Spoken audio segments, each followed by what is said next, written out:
Oh no. Dude, I can't believe he's making a video like this. All right.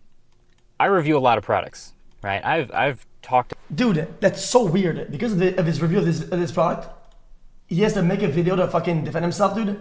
Dude, I wish he just didn't address it. That's just weird. All right. I review a lot of products, right? I've talked about hundreds, maybe thousands of products at this point. But as many videos as I've made about products, there are way more products out there in the world that exist. So the process of selecting which products to even review He went soft. is like an art form to itself. Most products are just meh. Hold on. Chat This says, is the review J. Cole right now. With this is bad. oh, that's about the Monopoly thing, yeah. So if I Guys, I want to watch it. I want to see what he says. They're fine. Putting a Like, they smile. exist, I watched they get the made, entire they're review. fine, I watched whatever. it. So they have to reach a certain level of interest or being really good to I wanna see even be both. considered for a review, or sometimes really, really bad. So there's been a lot of interesting discourse lately on this topic. There will be, some negative reviews, and then a Hold on, I'm looking. Let's see what the reviews say. People are getting upset with review, blah, blah. They're saying bankrupt the company, maybe you shouldn't use this products. and then a company will eventually go out of business, and then the internet poses the question, do bad reviews kill companies? Do What? bad reviews kill companies? Your shit or product. do bad products kill companies? I was about to say. I do have a lot of thoughts. So two of the biggest examples that have been pointed to, especially on Twitter, were the Fisker Ocean review that I did and the Humane AI pin from a couple days ago. So the Fisker saga was pretty well done. Champ, if their product is basically unknown and he reviews it, right? It's more marketing than they could have ever asked for. This entire thing is more marketing. They probably everything they did times the 60,000. Okay, so this is only helpful because the product is actually good. People will pay attention and will legitimately might give it a try. Be like, guys, this shit kind of goes hard. But the thing is that it's actually dog shit. Documented, Like, but in case you missed it, I reviewed a car. I had a it's pretty just horrible shit. experience with it, documented it, published the review on the autofocus channel, and then a few months later, the entire company appears to be on life support, likely filing for bankruptcy soon. And now this startup, Humane, they dropped their first product, this pin. I review it, it's not super positive. A lot of people are saying the same thing. And I don't even think Humane is going anywhere, by the way. Banned a company in 41 seconds. A slight criticism from a big YouTuber, let alone calling the product horrendous, is enough to make a company go bust. Because it's so more powerful, 24 than you think. This would be great for Humane. This guy's mad that nobody fucking cares about his opinion, let's be honest. This guy's upset that when he tweets something of value, nobody clicks, nobody reacts. He has to tweet this fucking stupid ass dog he probably didn't agree with, just to get engagement. You would know about fucking bad influence, you fucking moron. Fucking cloutless, dumb fuck brokey. But I think there is some pretty simple logic we can use to decipher what the real danger is to these companies, which is, do you still get a bunch of negative reviews and then die as a company if the product is actually really good? But let's back up for a second. What is a review? A little pet peeve of mine is I think people misuse or overuse that word a lot, but a review is just somebody uses a product and then just delivers their impressions on whether they think it's any good or not, how well it actually worked, and if their honest opinion is if it's good, then that's the review. If it's bad, that's the review. That's basically it. And so I've been an advocate of good independent reviews for what feels Wait, Chad, what he's wearing? He's wearing what I said last time? like forever now. But the thing about reviews is if they're not honest, then they're basically useless. I really strongly feel like... Actually, it's even worse. Actually, I wish you said something like this instead. If it's not honest, it's dishonest, which is even worse. Everything that comes from a review, all the consequences and everything that comes around it, everything in the world of... If a review is not honest, it probably is dishonest, and that causes damage to the consumer. It's much better to kind of be better about this. And if it damages like a company, whatever, if it damages the consumer, the people lose. An ecosystem of reviews depends on the review being truthful and actually honest about things. So I'll just give an example. I've told this story before, but Years ago, I remember I reviewed the first Razer phone when it came out. So Razer, gaming company, they make lots of stuff. They're getting into smartphones for the first time, so they made a phone that appeals to the same target demographic of gamers. So, you know, it had a bunch of upsides and downsides. Obviously, gaming-focused features, so it's got like front-facing speakers and a high refresh rate. The battery was pretty big, but also the camera was weak. And I remember the vibration motor was horrible. And I remember calling it out. I remember saying this. Also, the vibration motor in this phone, trash. Straight trash. I'm gonna calm myself so you can hear this.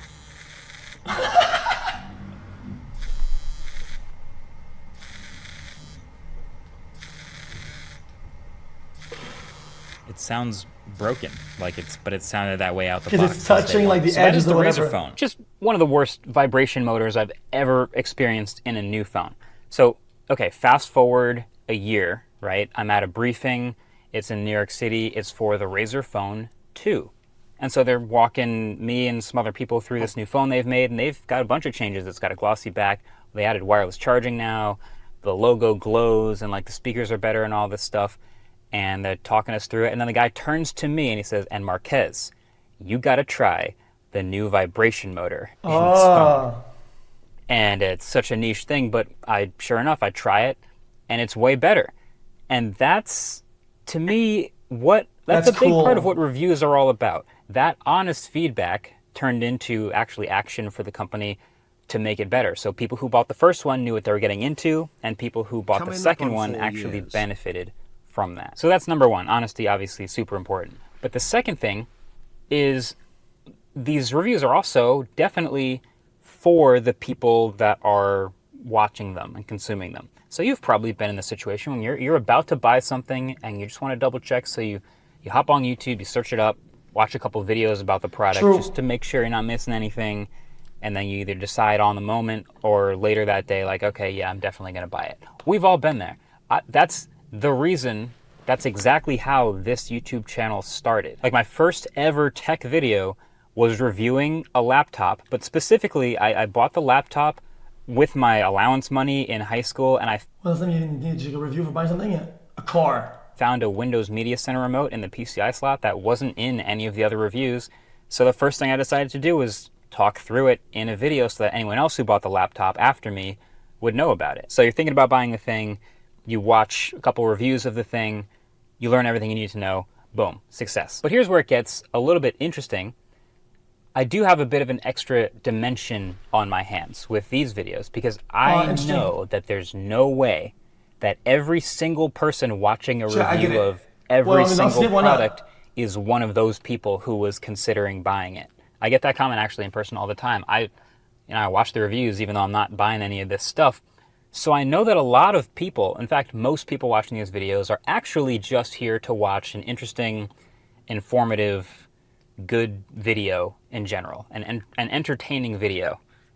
And so the way that I satisfy those things is much more subjective, I think. Like everyone has a different way they do it. Everyone has a different target demographic. But that's a little bit of a new dimension. So then I think if we go back to the original question, so can a video kill a company? I'll use the Humane and Fisker examples specifically. The Fisker Ocean was a terrible car. It is. I think the argument is good if it's honest, right, and entertaining. It's cool. But some people definitely these days they do like some, oh yeah, this is like absolute dog shit, blah blah, and it's not that bad. It's like something is bad, but they want to be entertaining. So I think the shield that people use is like, I want to make it entertaining.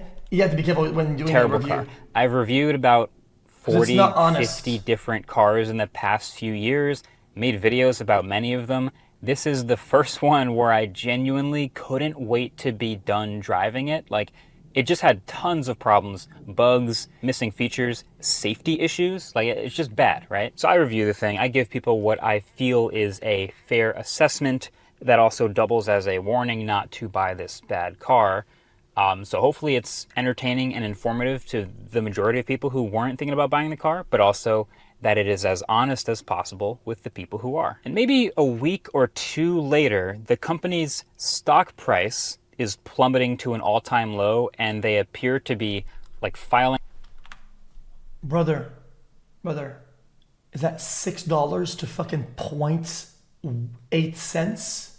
Price is plummeting to an all-time low, and they appear to be like filing for bankruptcy. Cue the internet going nuts, which I guess I get it. Like, obviously it makes a nice headline, like, oh, this review came out and it killed this company. This review bankrupted all of Fisker, maybe. Like, there was a whole Morning Brew thread on how Fisker handled this video so poorly that they're now going to go bankrupt because of it. Also, there were whole stock investments themed channels saying this was like a paid, promoted attack against the Fisker stock price. Like, it got pretty crazy. But did one review kill the entire company?